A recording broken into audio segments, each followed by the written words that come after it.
जी जनाब, sequence and series के कुछ क्वेश्चंस मेरे साथ बच्चे शेयर करते रहते हैं और इन क्वेश्चंस को हम एक एक करके देखते हैं। सबसे पहला सवाल जो हम देखेंगे वो ये है कि क्वेश्चन ये है कि right the first three terms of infinite geometric sequence. यहाँ से हमें ये बात पता चली है कि हमें पहली तीन टर्म्स लिखनी है और किसकी, एक इनफिनिट ज्योमेट्रिक सीक्वेंस की। इसका मतलब ये है कि ये एक ज्योमेट्रिक सीक्वेंस है और दूसरी चीज ये है कि इसमें जो आर है वो -1 और 1 के दरमियान में है। ठीक है जी। और इसी वजह से हर नई टर्म मैग्नीट्यूड में पिछली टर्म से छोटी होगी। देखिए यहाँ तक ये बात मैंने यहाँ से एक्सट्रैक्ट की है। बहुत जरूरी है कि आप अपने कान, अपना दिमाग जो है वो खुला रखें क्वेश्चंस के दरमियान में। जब आप पढ़ते जा रहे हैं इंफॉर्मेशन आपके माइंड में डेवलप होती जानी चाहिए। अच्छा जी, क्वेश्चन ये है कि right the first three terms, पहली तीन टर्म्स आपने लिखनी है और उसमें कंडीशन ये है कि फर्स्ट टर्म 6 के इक्वल होना चाहिए और सम यानी कि सम ऑफ इनफिनिट टर्म्स जो है वो 24 के इक्वल होना चाहिए। अब यहाँ पे एस ये नहीं लिखा हुआ है इसके साथ कि ये कितनी टर्म्स का सम है, तो we can assume in case of infinite geometric sequence कि ये जो एस है ये 24 टर्म्स का लिखा हुआ है।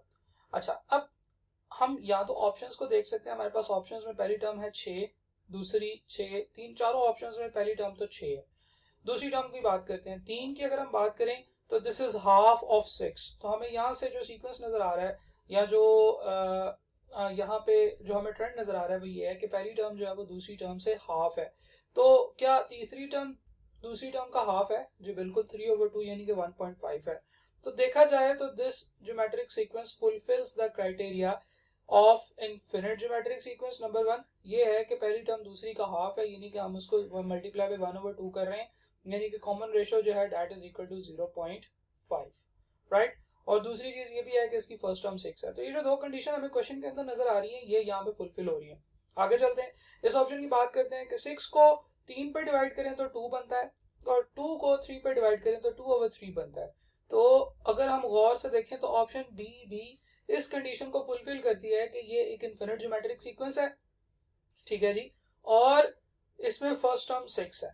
ठीक है जी, यानी कि अगर हम सेकंड जो ऑप्शन है इसकी बात करें तो दैट इज 6 डिवाइडेड बाय 3, तो सेकंड टर्म बन जाएगी विच इज इक्वल टू 2, और 2 डिवाइडेड बाय 3 ये थर्ड टर्म बन जाएगी जो कि यहाँ पे लिखी हुई है।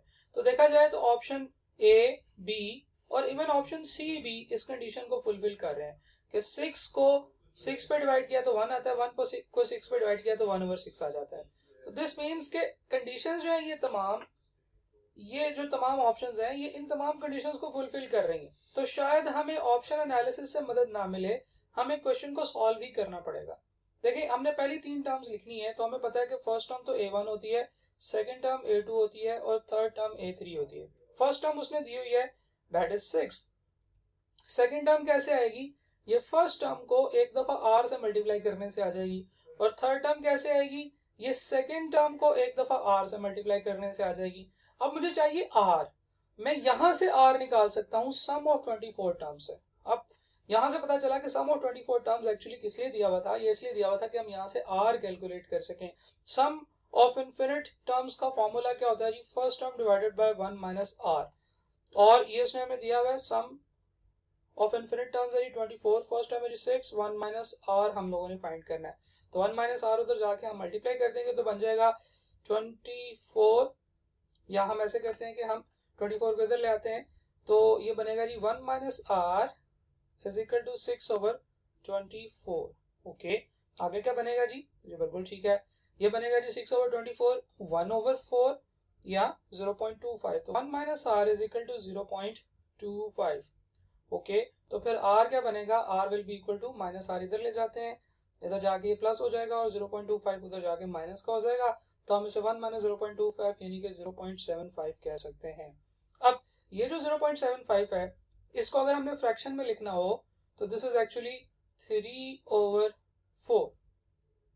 तो फर्स्ट टर्म है जी 6, सेकंड टर्म क्या होगी? 6 मल्टीप्लाई बाई 3/4 यानी कि ये बन जाएगी 4.5, और 4.5 को अगर हम फ्रैक्शंस में लिखें तो दिस इज इक्वल टू 9/2।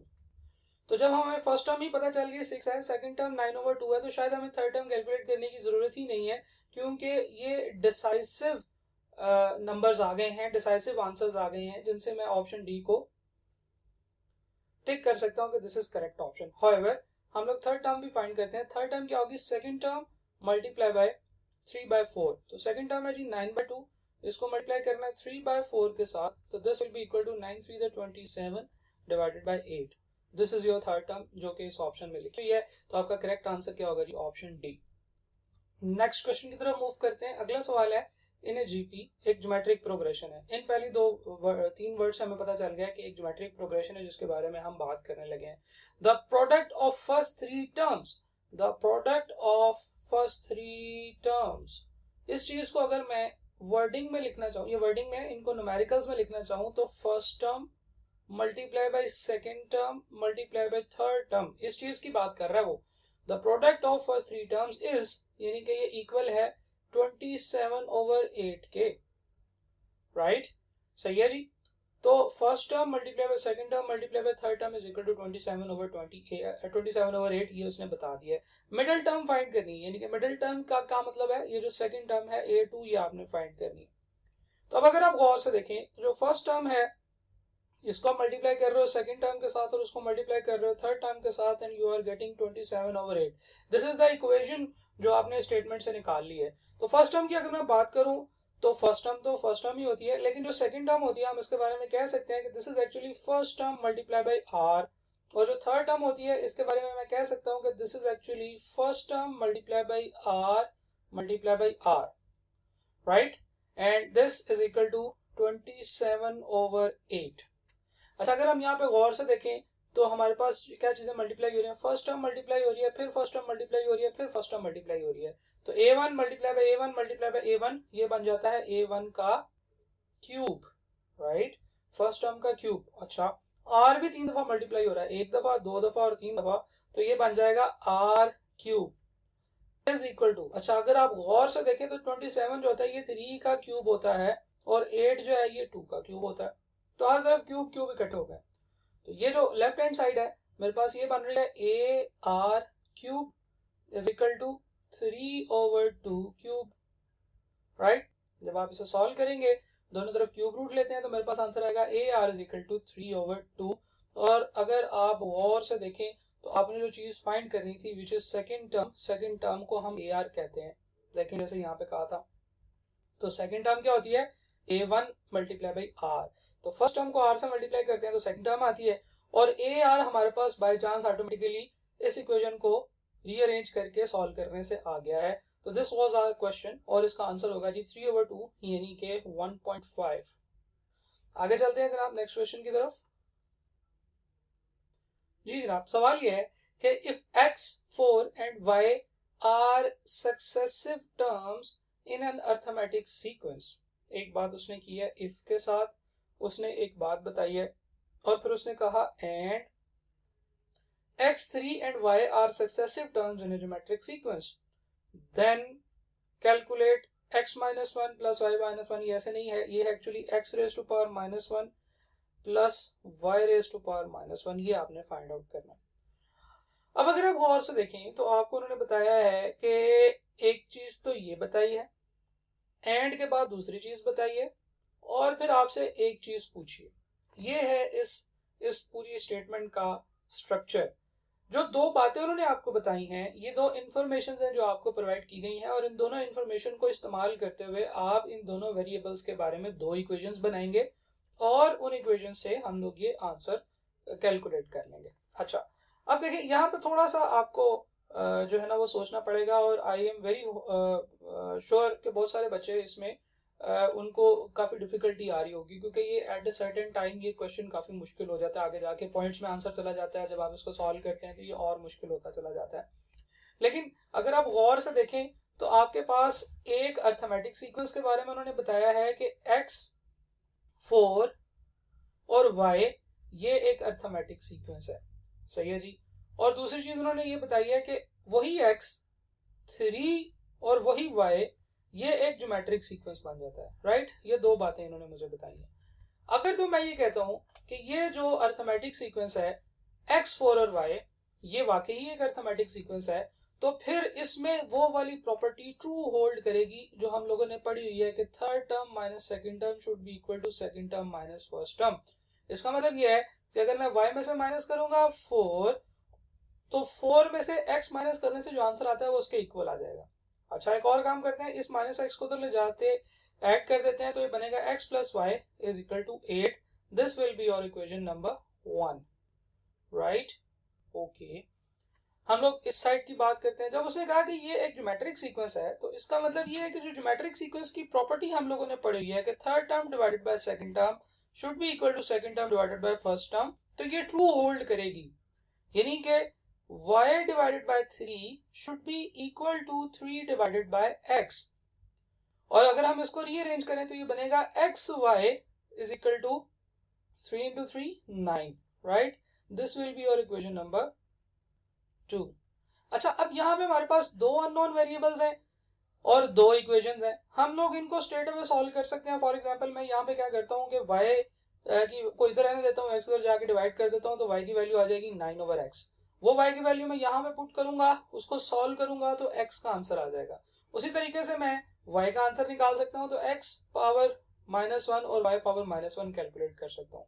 लेकिन एक और चीज है, यहाँ पे गौर से देखिएगा और फिर इसको एंजॉय कीजिएगा। देखिए, हमारे पास जो चीज है जो हमने कैलकुलेट करनी है, that is actually x raise to power -1 plus y raise to power -1, यही हमने फाइंड करना है ना। अच्छा, अगर मैं इसको ये कहूँ कि this is actually 1/x and this is actually 1/y, तो ये वही है, ये जो इनवर्स होता है, दिस मीन्स कि एक्चुअली ये 1/समथिंग है। सही है। यहाँ पे इनका एलसीएम लेते हैं। आपको पता है कि एलसीएम लेना है तो नीचे वालों को मल्टीप्लाई करते हैं x y, और फिर उसके बाद जो इन दोनों को मल्टीप्लाई करके आता है वो रेंडम फ्रैक्शन से मल्टीप्लाई करते हैं, राइट। तो 1/x into x plus x y, तो हमारे पास यहाँ पे y आएगा और यहाँ पे बच जाएगा x। तो ये है मेरे पास actually x plus y divided by x multiply by y। और मजे की बात यह है कि आपको x मल्टीप्लाई बाय y का पता है क्या है, वो 9 है, और x प्लस वाई का आपको पता है क्या है, वो है 8, राइट। तो your correct answer is actually 8/9। इसको इस तरीके से सॉल्व करें। अच्छा, अगर आप इसको वैसे करते जैसे मैंने अभी आपको बताया था, तो फिर उसको भी करके देखते हैं। फर्स्ट करें कि मैं यहां से सॉल्व करता हूं, मैं यहां से कहता हूं x is equal to 9/y, और ये वाली जो वैल्यू है ये अब मैं इस इक्वेशन में पुट करूंगा। तो मेरे पास ये इक्वेशन थी x, तो x की जगह पे मैं 9/y पुट करूंगा, जैसे हम लोग साइमल्टेनियस इक्वेशंस को सॉल्व करते हैं, ये हम लोगों ने चैप्टर 2 में पढ़ना है, ठीक है जी। और फिर ये है जी y is equal to 8। Next मुझे इनका एलसीएम लेना पड़ेगा लेफ्ट हैंड साइड का, तो y will be equal to 9 plus y square is equal to 8। Then मैं y को इधर मल्टीप्लाई करूंगा तो ये बनेगा 9 plus y square is equal to 8y, and then 8y भी इधर आ जाएगा, तो ये मेरे पास एक ऑलरेडी इक्वेशन बनेगी 8 square minus 8y plus 9 should be equal to 0। अब यहां से मैं y के दो आंसर्स निकालूंगा। y का एक आंसर आएगा मेरे पास जिसे मैं y1 कह सकता हूँ, और y का दूसरा आंसर आएगा y2। y1 का जो आंसर आता है उसको फिर मैं इन दोनों में से किसी भी एक इक्वेशन में पुट करके उसके अगेंस्ट x1 का आंसर निकालूंगा, राइट। और y2 का जो आंसर आता है उसको फिर मैं दोबारा सेकंड स्टेप में इन दोनों में से किसी भी एक इक्वेशन में पुट करके x2 का आंसर निकालूंगा। अच्छा, चाहे मैं इस सेट ऑफ आंसर्स से x raise to power -1 plus y raise to power -1 calculate करूं तो भी सेम आंसर आएगा, जो कि इस सेकंड सेट ऑफ आंसर से सॉल्व करने से आता है, x raise to power -1 plus y raise to power -1, तो ये दूसरे से जो आता है। तो जनाब आप इसको अब सॉल्व कर सकते हैं, और सॉल्व करने के बाद यहाँ पे वैल्यूज पुट करेंगे। आई एम वेरी होपफुल कि आपका जो आंसर आएगा वो एग्जैक्टली इसी आंसर के इक्वल आएगा जो अभी हम लोगों ने यहाँ से निकाल लिया है, 8/9। नेक्स्ट क्वेश्चन की तरफ मूव करते हैं जनाब। जी जनाब, क्वेश्चन है the sum of the series 1 + 2 + 3 plus up to n। अच्छा, अब इसका सम अपने फाइंड करना है, तो हमें पहले तो ये पता होना चाहिए कि ये एक अरिथमेटिक सीक्वेंस है या ज्योमेट्रिक सीक्वेंस है। फेयरली हम अंदाजा लगा सकते हैं बहुत इजीली कि हर नई टर्म पीछे वाली टर्म में 1 ऐड करने से आ रही है, तो this is an arithmetic sequence and it has a common difference of 1। Common difference जो है वो प्लस का 1 है। फर्स्ट टर्म जो है वो है जी हमारे पास 1। अच्छा, हमने सम फाइंड करना है s, लेकिन कितनी टर्म्स का सम फाइंड करना है ये तो हमें पता ही नहीं है। लेकिन हमें ये पता है कि जब हमारे पास इस तरीके से ये नंबर्स लिखे होते हैं तो इसका मतलब होता है जो आखिरी टर्म है वहां तक सम फाइंड करना है, लेकिन आखिरी टर्म तो n है। अच्छा, तो n भी एक नंबर ही है, आपको इससे परेशान होने की जरूरत नहीं है। हम लोग कहते हैं जी कि सम ऑफ n टर्म्स का फॉर्मूला होता है n/2 into 2a plus d into n minus 1, right. ये हम लोग फाइंड आउट करना चाहते हैं। तो सम ऑफ n टर्म्स का आंसर आपने देखा कि ऑप्शंस में जो आ रहा है वो n की टर्म्स में ही आ रहा है। तो जो चीज अननोन होती है उसकी टर्म्स में भी कभी कभार आंसर आ सकता है। यानी कि हम लोग इसको बिल्कुल उसी तरीके से सॉल्व करेंगे जैसे हम लोग बाकी सम के क्वेश्चंस को सॉल्व करते हैं, लेकिन इसमें बजाय इसके कि हम ये परेशान होते रहे कि n टर्म क्या है, क्या n 100 है, 200 है, 300 है, जो मर्जी हो, हम उसको एक जनरल वैल्यू रख के भी सॉल्व कर सकते हैं, जिससे हमारे पास एक ऐसा आंसर आएगा जिसमें हम n की जो भी वैल्यू रखेंगे हमारे पास उसका आंसर आ जाएगा। तो सम ऑफ n टर्म्स में n हमें नहीं पता, हम n/2 लिखते हैं into 2, first term is 1, what is the common difference, 1 into n minus 1, right. अच्छा आगे सॉल्व करते हैं जी, n/2 into 2 into 1 plus 1 multiply by n ही होगा, और प्लस 1 माइनस 1 आपस में मल्टीप्लाई होकर आंसर बन जाएगा -1। तो जब मैं इसको मजीद फर्दर सॉल्व करूंगा तो ये मेरे पास कैसे बनेगा, ये बनेगा जनाब n/2 into 2 minus 1 1 plus n, right. तो this is actually n into 1 plus n divided by 2 which is your option number C, right. तो सीधा सीधा आंसर आपको यहां से मिल गया है और हमने इसको nth टर्म को जो है ना वो सम फाइंड किया। तो सम ऑफ n टर्म्स जो है वो बेसिकली n की जगह पे आप कोई भी नंबर पुट करेंगे तो आपके पास आंसर आ जाएगा। ये सम ऑफ n टर्म्स का इस सीक्वेंस के लिए एक सिंप्लीफाइड फार्मूला भी बन गया है।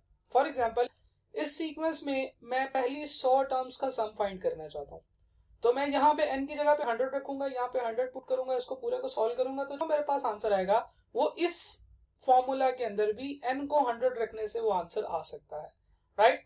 तो यहाँ पे हम इस वीडियो को कंक्लूड करते हैं और इंशाल्लाह नेक्स्ट वीडियो में कुछ और क्वेश्चंस देखेंगे। Thank you.